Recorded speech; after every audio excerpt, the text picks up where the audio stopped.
Hey everyone, welcome back. This is Dan from DHTV, and today I'm going to be showing you how to use the iPhone 17, iPhone 17 Pro Max, and iPhone Air cameras. Now I'm going to be going through everything you can do with these cameras, so I strongly recommend you watch the entire video. And as always, if you're looking for more iPhone tips, tricks, and tutorial videos, the full playlist is in the description. Let's get started.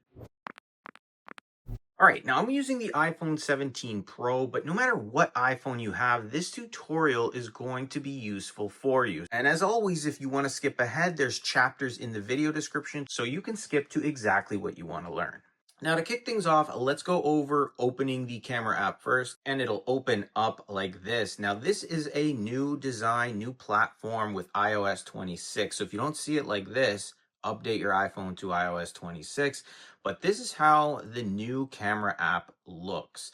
And it works fairly simple. You have your option down here, traditionally opens in the photo section. You can tap on the video. You can also swipe across to each one of these different options down here. Or you can do what we did in the past and just swipe across on screen and it'll take you to all of those different options. We're going to start off with the Photos app, taking photos and the features that you are now given. For starters, you have your shutter button right there. Very simple. It's been there forever. Just tap it to take a photo. When you take a photo, the preview appears at the bottom left. You can always tap on that preview. It'll open up in the photo section here where you can see it. You can also share it right here and it'll pull up all your sharing options. You can edit the photo right here. I have a full tutorial that'll show you how to edit these photos, so we won't get into that in this video. You can trash it, and to return to the main camera screen, just hit that back button. Now, as you get into different situations, there's going to be moments where you want to focus in on something specific. So as you can see, this is called tapping to focus. So if I tap on that troll in the background, that's the main focus. If I tap on this character right here, that's the main focus. You can also tap and you'll see this little sun. That'll give you the ability to raise and lower the exposure so you have some control of what you're looking at. So again, you would just tap, focus, and then hit that shutter button to take your photo. You also have the option to lock your focus and lock the exposures. So for example, we're focusing in on that troll, but if I'm moving that focus, you see that square, it went back to the middle into its autofocus section.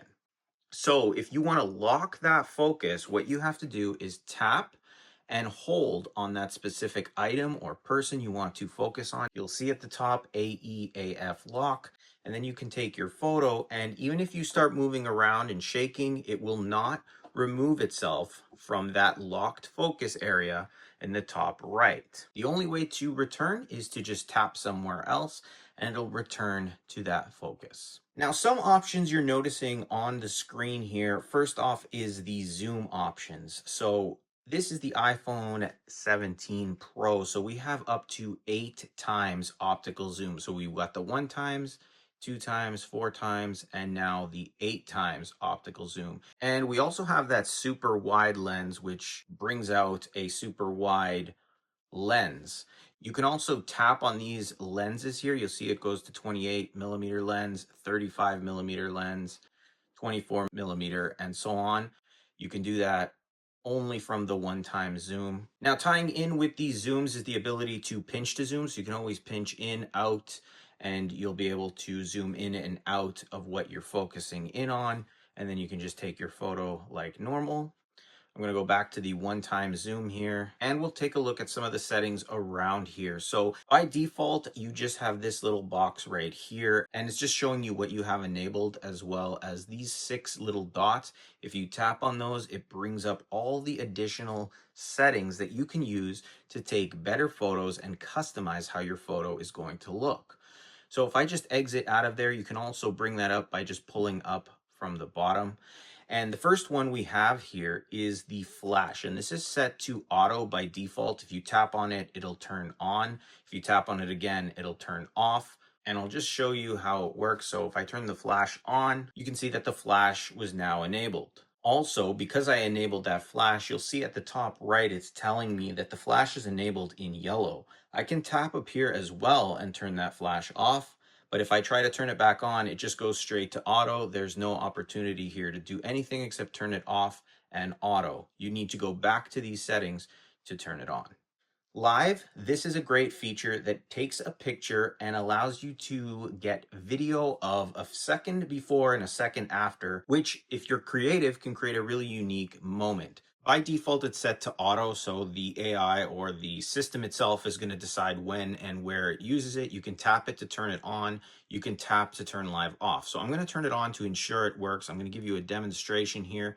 And all I have to do is just have something moving and take the photo. So for this example, I'm just going to move this bobblehead and I'm going to tap on the shutter. If I go to my preview here and I tap and hold, you'll see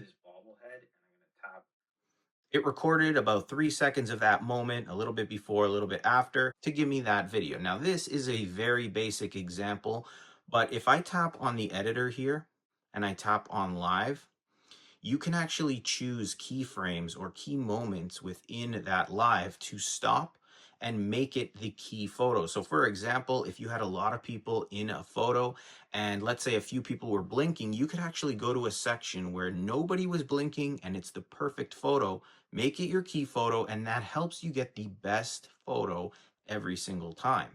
Additionally, you can be creative, like taking a picture of a waterfall, and then if you tap on it and watch the live, it gives you the waterfall flowing down, things like that. Now, keep in mind, if you share live photos, you'll see this little icon right here. That means that when you send this to someone via text or iMessage or anything, if they have an iPhone, they'll be able to play that live photo. So if you're saying something or it may be inappropriate, tap on the blue icon there, turn it off, then send it. That way, they only see the photo, the key photo you set up, and you won't risk embarrassment. Otherwise, just send it as it is and let them enjoy that live photo that you created. Moving back over to the settings, I'm just going to turn the live back to auto here. And the next one is a timer. Very simple. You have a 3 second, 5 second, and 10 second timer. So just for this example, we'll hit 3 seconds. Grab your group. You put this on a tripod, maybe you hit that button. You have 3 seconds to get into that photo and it'll take it for you. Moving back into the camera options, we have a dedicated exposure button. So it's different than the slider we had there, which goes back to the standard exposure. This one will lock the exposure and give you the ability to choose how much exposure you have in that photo. So let's say I make it really dark here with that exposure. I can go back to my photo here, and even if I tap away, the exposure is going to stay. You still have access to that slider there as well. So if you need it super exposed or super underexposed, you can do that as well. This will reset it back to 0. And that's just giving you a little bit extra customization within your photos. Now, styles is a cool feature as well. When you first open the iPhone, it kind of tries to get you to choose a style. We've got standard here, a vibrant, and you can see this little box changes as we flip between these. Natural, luminous, dramatic, quiet. And I think these are like the replacement for filters that they used to have in the past.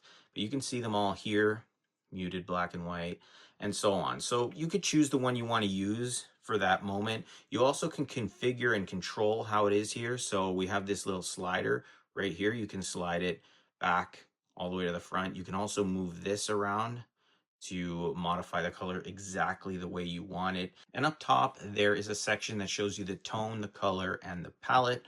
So maybe you can remember for next time. You can tap up here to exit and it'll stay in that mode until you change it. I'm going to go back to standard just for this tutorial and we'll continue on with the next option. So the aspect ratio here is set by default at 4:3. When you tap on it, it goes to 6:9, a 1:1. So Instagram photos or squares, perfect. And those are the options you have available to you there. Now, at times, you'll be able to even control the night mode setting. It'll appear in this little box if it's dark enough. And as you see, I shut the lights and we see a number 3 appear there. So it's telling me that it's going to use number 3 off. So just for this example, I'm going to turn it back onto this and you can see a number there at times. It can go up or down depending. Right now it's at 1. If I shut the lights down completely, you see it went to 6, then 3. And when I take this photo, for example, like this, it's going to take 3 seconds in this case and take that photo. So as you saw, it took those few seconds to enhance the photo the best it could with the light that it had, and that's what it turned out.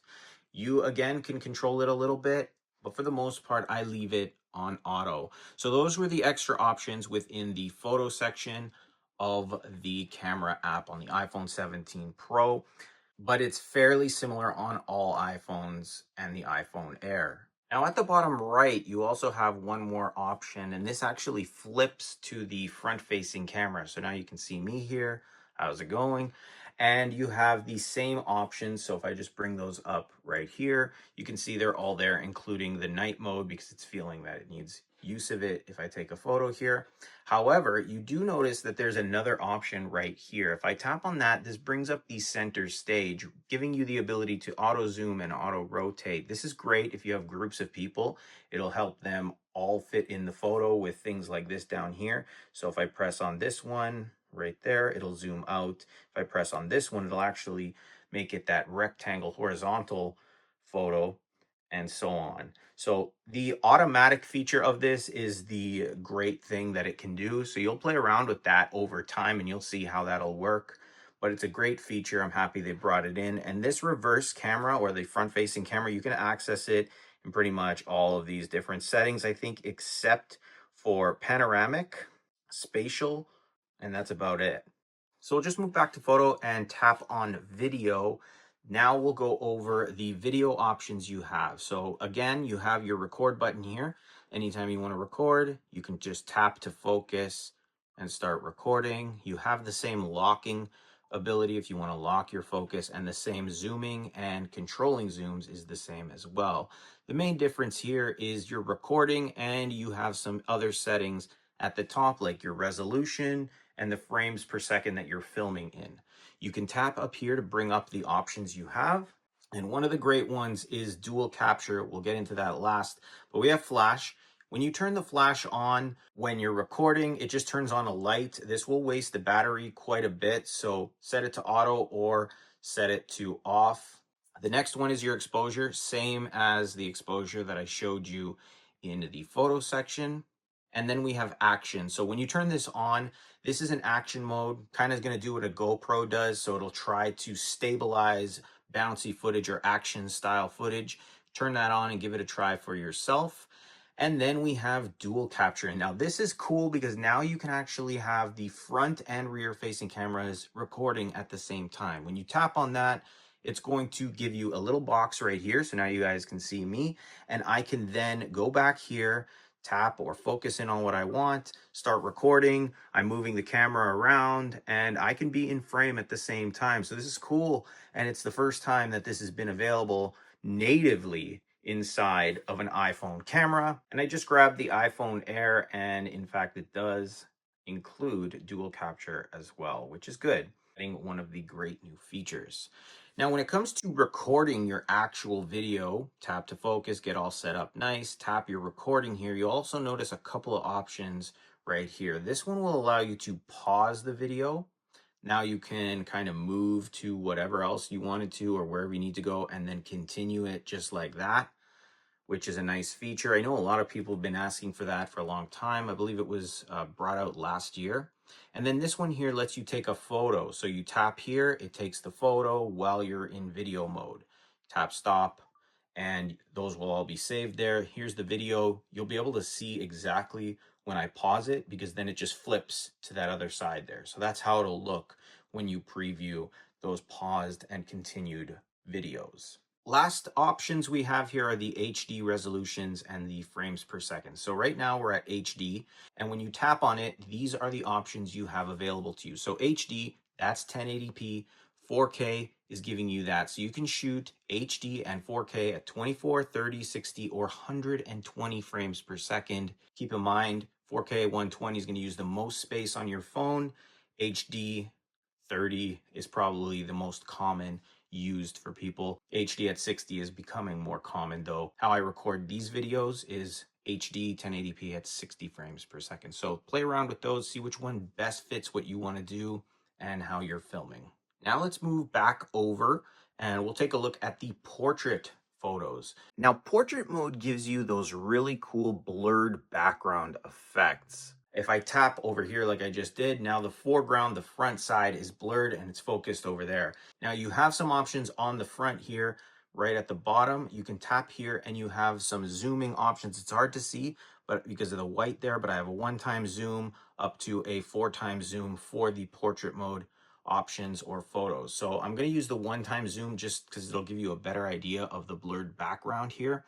And once you've decided, you can tap to focus, take your photo, or you can switch some of these lighting options. So this is what natural light looks like.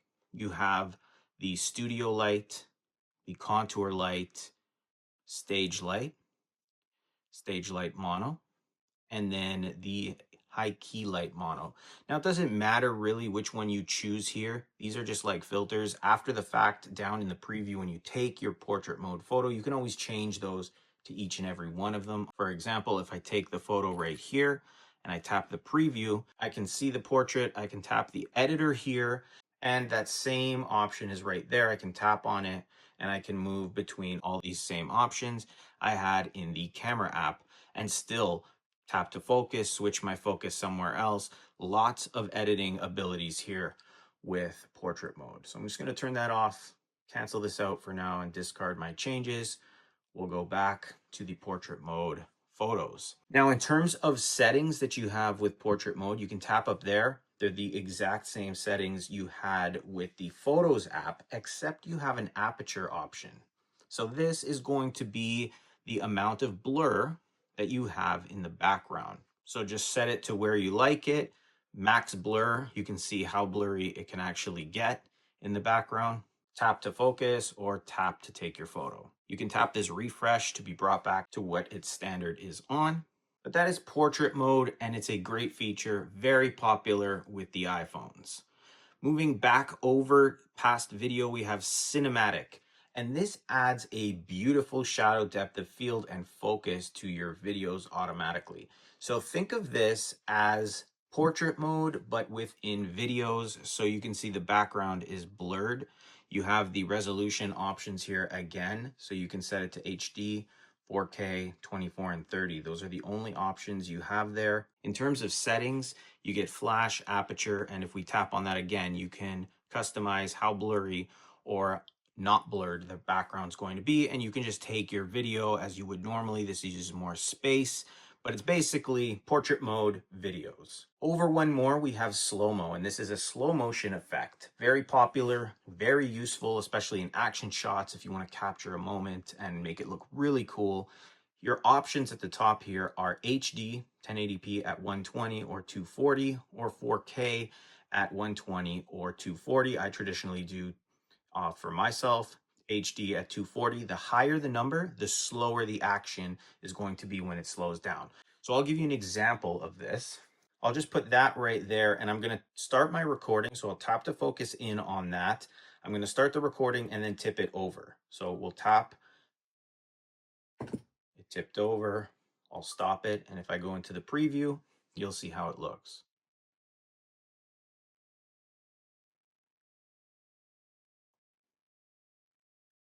And there you go, that slow motion effect. Now you can actually edit this as well. So you see these larger options here. This is where the slow motion starts. You can actually move that so the slow motion starts there. Now, if you play this, you'll see it's faster and then slows down when it hits the big one. But again, I have a tutorial on editing that you can check out if you're interested in learning more. Otherwise, you have the same features and abilities. You can zoom up to 4 times optically.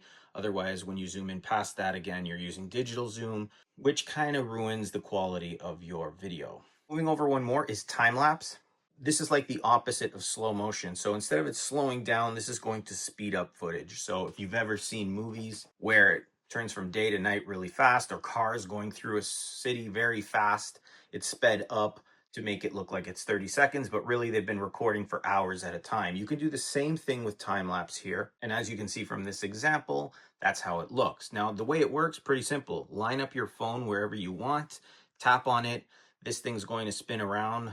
Let's say you've been watching for half an hour, 10 minutes, 20 minutes, whatever you feel most comfortable, stop it. You go here, your preview, look how fast it turns that video. So it's a cool feature, especially if you're creative with it, patient with it. Time lapse could be very useful. You have your zooms here up to 8 on the iPhone 17 Pro models. And as usual, the iPhone Air will only have the 2x zoom. And in terms of options, you only get exposure. Now let's move all the way back to Spatial. And this is for the Apple Vision Pro. Now, when I tap continue here, it's telling me to rotate my phone. Uh, this is only going to be useful for you if you have the Vision Pro. Otherwise, you wouldn't use this. It's telling me to go further away, but the features work very similar. You can tap to focus. You can see the options you have here, and you would just tap, it would take that photo. I don't have a Vision Pro, so I'm not the best person to give you any advice with this. It is there if you plan to get one or you want to take those photos to be used with your Vision Pro. And you can tap here to switch it to a video camera so you can record. All recordings, again, have to be horizontal. Next is Pano, and this is a panoramic photo. So you can basically grab large amounts of real estate in your photo just by moving it around. So I've created an edge here. You can see about that iPhone right there, the edge, and you can see this little thing right here. Now, if I take this and I tap here and I move it over to that edge, so we're going to start at that edge. I'm going to tap here, and what I'm going to do is kind of drag this over like this. Okay, and that's how it works, and you want to try to keep this arrow as straight as possible. So I'm going to tap on this little icon. I'm starting at the edge here of that thing, tapping on it, and now I'm just going to move over, and you want to try to stay as steady as you can within this. And I'm going to go all the way past that iPhone like this. And now if I hit that stop icon right there, it saves it down in the bottom left. And if I go to look at it, look how much real estate was available and I was able to grab in that photo. So now you can see my mess back there that I hide from you guys, and the computer monitor, everything that you guys couldn't see before. And you can make this as wide as you want, and there's some cool options. Like you can see the on screen right now, I was in Toronto for a Jays game, and I used that panoramic effect to capture the entire stadium with the open dome all in one photo. All right, so now that we've gone over taking photos and videos, let's open up the settings application and go through all the settings that are built in to these iPhone cameras to give you more customization with your phone. Now, the first one here is camera control, and that's actually this little button on the side of your phone. We're going to go over camera control right now. And first, before you use it, you want to configure it so that it does what you want. First off, if you tap on it, you can customize what it actually does when you press that button. And as long as you have an iPhone 16 Pro or newer, you will have that button. You can have it used as a code scanner, a magnifier, or nothing if it's bothering you, but camera is the traditional option for it. So a single click is going to choose a gesture to open the camera app. If we tap on double click, it'll need to be double clicked to open that camera app. This says that launching the camera app with the camera control requires the screen to be on. So if the screen's not on, you can't launch it. That's totally up to you. If you want it to be able to launch the camera even off, you can turn that off. Controls are camera adjustments. This is how I have mine set up. So there are other options and abilities you can do. So turn that on so that you see how I'm doing this. And these are the options you have. So a light press, a swipe, and it's going to give you these controls: exposure, depth, zoom, camera styles, tone, and right here you can have a clean preview, or you can choose to hide the app controls when making adjustments. I leave it like this. That's my setup for camera control. And you can choose here to have the focus and exposure locked when you light press and hold, and then continue touching the camera. I don't use that. I found it a little bit difficult. Now, just to give it a quick test here, locate that button on the right side. You can press on it once to open up your camera app. And basically now you can use it as a shutter button. So a simple press will take the photo. To access the extra settings, you're just going to press on it lightly and you can see those settings appear. And when you have them, for example, right now it's on zoom, you can actually swipe on it to move around. If you want to go back a page, you're going to kind of double press, but light press, and it brings you here where you can access the cameras. You can swipe across as well to go to the zooms. You can swipe again for depth, exposure, and each one that you choose. So for example, if we wanted to play around with the exposure, you're just going to give it a light press to open it up, and then you can swipe to change that setting and a light press to exit, and then you can just take your photo when you're ready. Now coming back to the main camera settings page here, we can set the photographic styles. So basically this is what I showed you earlier with those photographic styles where you have standard and different options that you can choose from: gold, rose gold, bright, neutral, cool rose. You can set these if you like as well, and you can customize them here just like we did within the camera app. It's basically just giving you a tutorial on it and also allowing you to set it so that when you open the app, that's what you'll have. Next is your record video settings. So in video mode, by default, it's going to open to whatever you have checked off. Now from here all the way to here, you had all of these options available to you. However, 720 HD at 30 is available if you need it. If you do check mark that, when you open your camera app in the video section, it'll automatically open to 720 at 30. You can always tap here and now you'll have all of those settings. So not just limited to HD and 4K. The only downfall with this is anytime you pull this up, it'll always go to 720 first. And if that's not something you really want to be using most of the time, it could be annoying to have to change it. So set it to where you like most. Like I said, I like 1080 at 60 for the most part. And you can see here how much space taking a 1-minute video would be depending on what setting you chose. Moving down, we have PAL formats. This is just a television video format in many countries in Europe, Asia, Africa, and so on. If they need it or you need it, turn that on.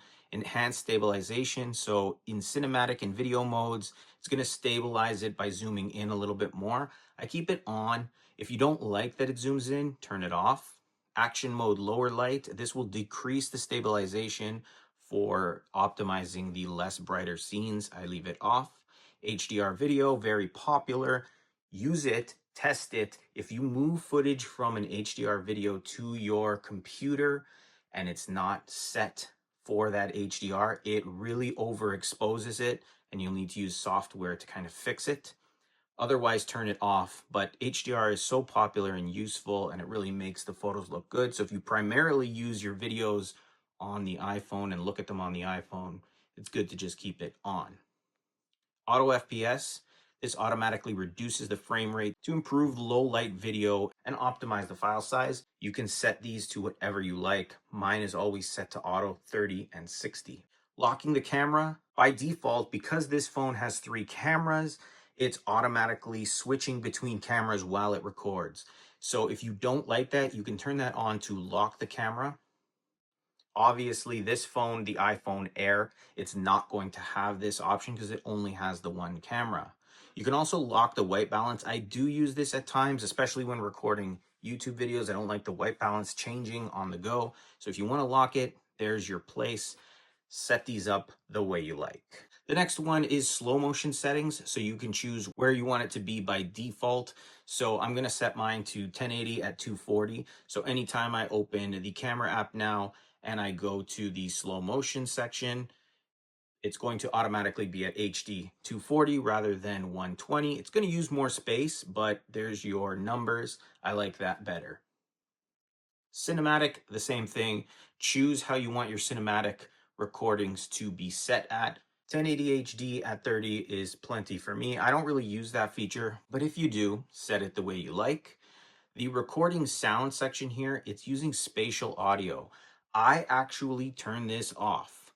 It is messing with my YouTube videos as I record my YouTube videos with the iPhone. So spatial audio kind of messes it up in my editor I haven't figured out how to get it to work properly, but otherwise it's really cool, really sounds great, especially when you have spatial audio devices listening to what you've recorded. Test it out where you like it best. Allow audio playback and wind noise reduction. I turn those on as well. If you find that it gets in the way by not stopping the video playback when you're recording, turn it off. It just makes what you're listening to sound mono instead of stereo. Next is formats, and this is pretty important because you got high efficiency and most compatible. Now, to reduce file size, photos are captured with the high efficiency. This is an HEIF, HEVC format, and most compatible will use JPEG. Cinematic videos at 4K at 60 or higher and HDR videos require you to be in the high efficiency. I use high efficiency for the most part. However, I find that if you're using this phone for eBay or something like that, and you plan to take these photos and put them on a computer or edit them, the most compatible seems to work better, or it's just faster and easier. Whereas high efficiency, because it's a weird format, some services don't let you just upload. It might be a problem. Otherwise, test it out for yourself and see what works best. Photo capture, you can choose to have your photos on the Fusion camera saved at 12 or 24 megapixels, totally up to you. Sorry about that, my phone just died, but underneath that is ProRAW and resolution control. Now, when you turn this on and you go back to your camera, you can see at the top here, we have HEIC 24. If we tap on it, we can now switch over to RAW.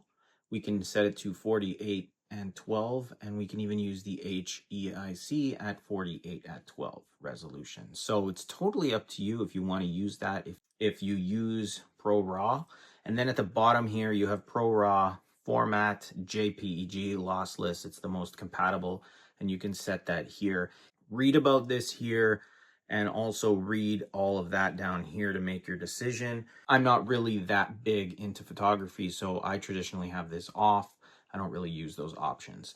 Now, the video capture, Apple ProRes, if you turn this on, now when you go to your camera and you go into video and you tap up here, you have ProRes options, log HDR, and you can use those as well. Again, not my cup of tea here. It's just more advanced. I don't really care too much about that type of photography, but you can set it here to log by default or HDR by default as well. Read about it here if you're into that. It is one of the most popular formats for professional videos and post-production.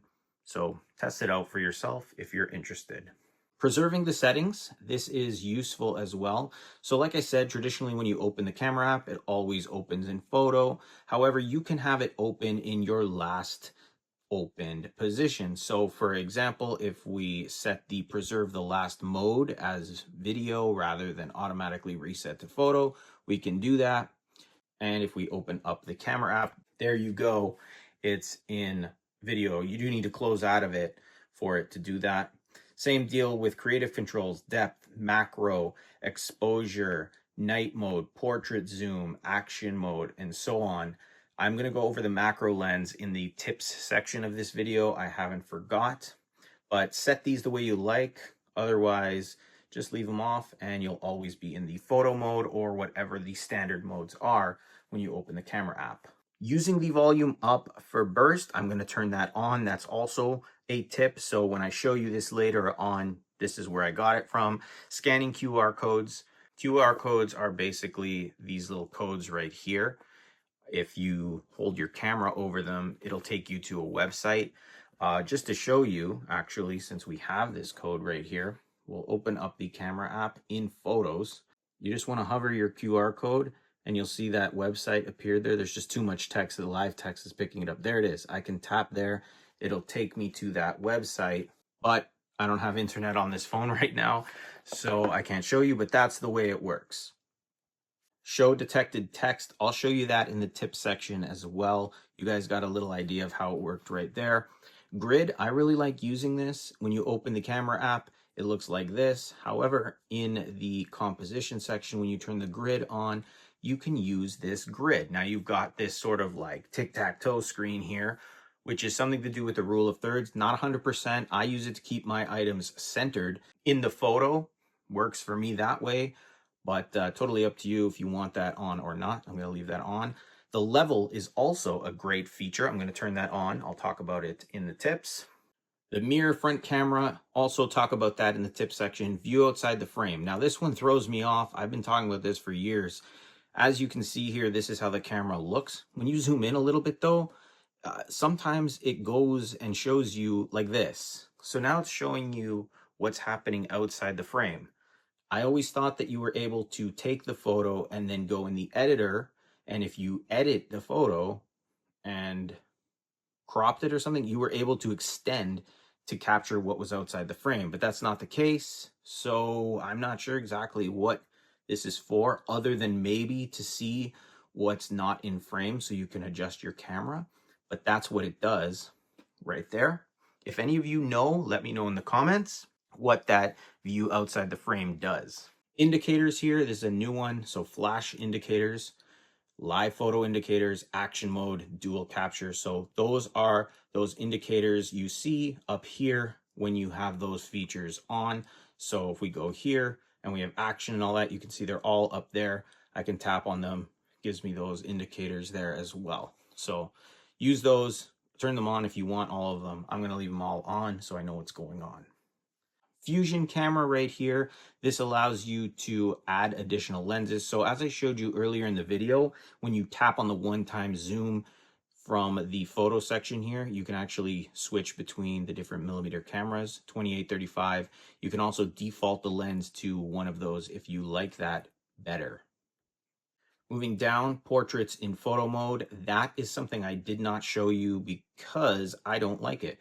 When you tap on things, this f-stop or aperture option here is available and basically gives you portrait mode options right from the photo section.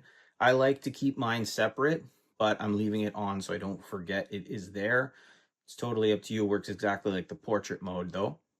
Prioritizing faster shooting. This is going to intelligently adapt image quality when rapidly pressing the shutter. So again, totally up to you if you want that on. Same with lens correction. Will help you correct the lens distortion on the front and ultra wide cameras. Macro controls. I'll show you how that works in the tips section. Lens cleaning hints. It'll tell you if your lens is dirty. So that's a cool feature. Now, if there's ever something in the way, it'll prompt you, clean the lens to get a better quality photo, and then save captures to the photo library. Basically, when you capture anything in messages using the camera, it'll save those as well to the photo library. So those are all of the settings.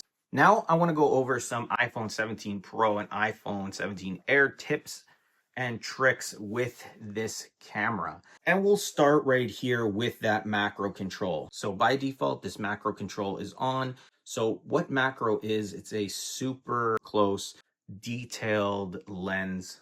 So if you hold something close to the camera, it's going to automatically switch and you'll see this little flower appear. If you tap on it, it switches away. You can activate that macro lens and now you can see super close, and you can even zoom in super close as well, just like that. So you can really see details in the finger just like that. So that's macro. It's a pretty fun feature. I like it a lot. The next one that we looked at here is the mirror front facing camera. A lot of people ask me, how do you flip your iPhone camera?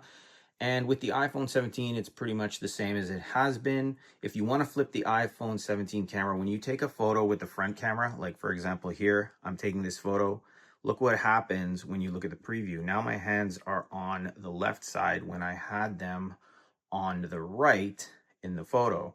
So what you would do is you would turn on mirror the camera, go back into your camera app here, and when you take that photo now, you'll see that it stays in the same place that it was.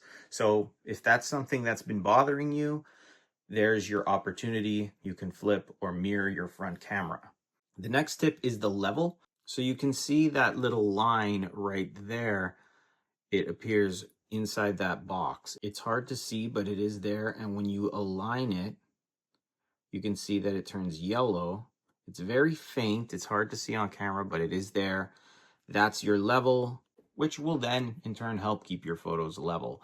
Now let's go over to the burst photos here. So in the camera app, you can take burst photos by just swiping to the left.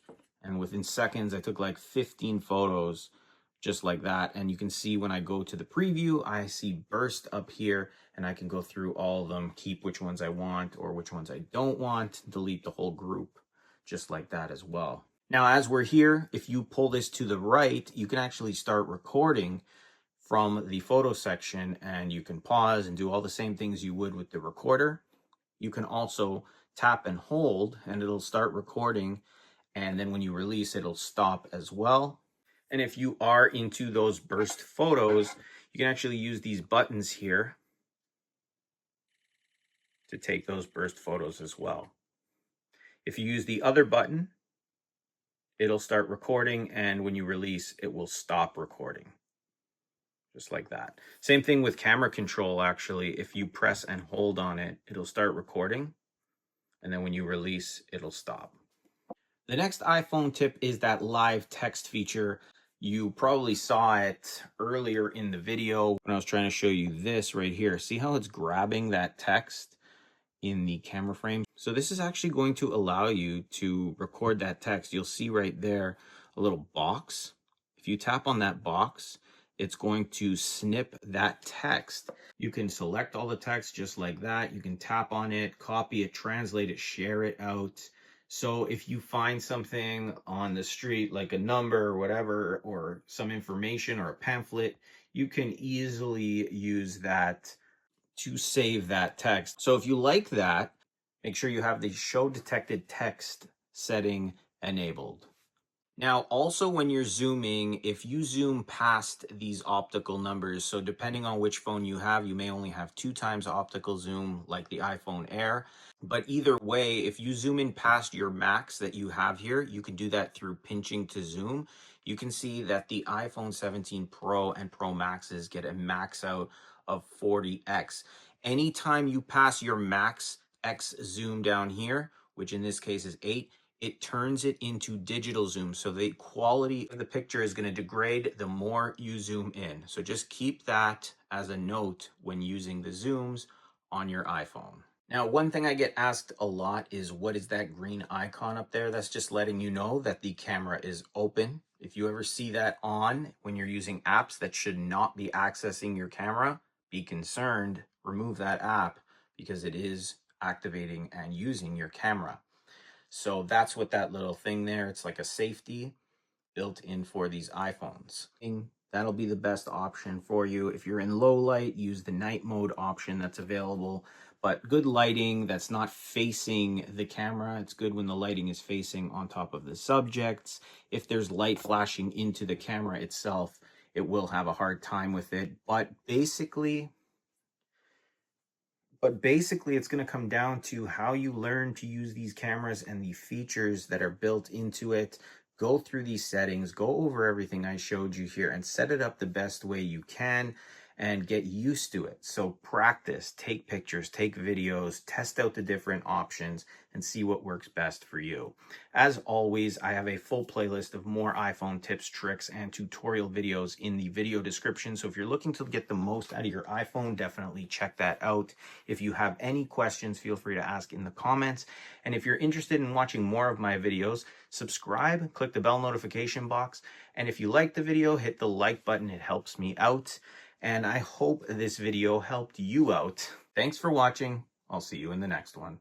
So that is it for today, the iPhone camera tutorial. If you have an iPhone 17 Pro Max, 17, or iPhone Air, I hope this video helped you out. Actually, let me know in the comments which iPhone you're actually using and color. I want to see if the Pros are outselling the iPhone Airs. But if you have any questions, feel free to ask in the comments. I do my best to answer every comment that comes my way. I also have a full playlist of iPhone tips, tricks, and tutorials all about the iPhone 17s in the video description, so you can learn more and get the most out of your new iPhone. Hit that like button, subscribe, and click the bell notification box so you're notified when I post new videos, and I'll see you in the next one.